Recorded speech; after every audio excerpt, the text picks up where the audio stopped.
بسم اللہ الرحمن الرحیم۔ السلام علیکم ناظرین، آج ہم بات کریں گے ایک اہم موٹر وے کے منصوبے کی۔ سیالکوٹ خاریاں موٹر وے کا کل سنگ بنیاد رکھا جا رہا ہے اور اس سلسلے میں ایک خصوصی تقریب منعقد ہو رہی ہے جس میں وزیر اعظم عمران خان سیالکوٹ خاریاں موٹر وے کا سنگ بنیاد رکھیں گے۔ اس سلسلے میں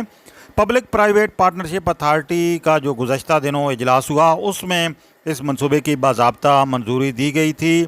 اور اس سلسلے میں اس منصوبے پر لاگت کا تخمینہ جو لگایا گیا ہے وہ 27 ارب 80 کروڑ روپے ہے، اور یہ منصوبہ جو ہے علاقے کے لوگوں کی ایک دیرینہ مطالبہ بھی تھا، اور بلڈ آپریٹ ٹرانسفر کی بنیاد پر پبلک پرائیویٹ پارٹنرشپ کے تحت یہ منصوبہ مکمل کیا جائے گا۔ بنیادی طور پر یہ 69 کلومیٹر کا منصوبہ ہے اور اس کی 4 لین جو ہیں وہ بنائی جائیں گی،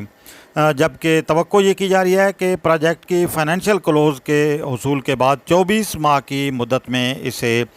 مکمل کیا جائے گا، اور اس سلسلے میں اس کی جو رعایتی مدت ہے وہ 25 سال ہے، جس میں تعمیراتی مدت بھی شامل ہے، جبکہ حکومت پاکستان سرمایہ کی فراہمی اور آپریشنل وائبلٹی گیپ فنڈنگ کے ذریعے 10 ارب 94 کروڑ روپے فراہم کرے گی۔ یہ منصوبہ موجودہ لاہور سیالکوٹ اور مستقبل کے خاریاں راولپنڈی موٹر وے کو موٹر وے نیٹ ورک کے ذریعے راولپنڈی شہر سے ملائے گا۔ اس سلسلے میں جو پبلک پرائیویٹ پارٹنرشپ اتھارٹی ہے اس کے بورڈ نے نیشنل ہائی وے اتھارٹی اور فرنٹیئر ورکس آرگنائزیشن کے کنسورشیم اور سلطان محمود اینڈ کمپنی کے مابین پروجیکٹ کے پبلک پرائیویٹ پارٹنرشپ معاہدے کی منظوری دی۔ یہ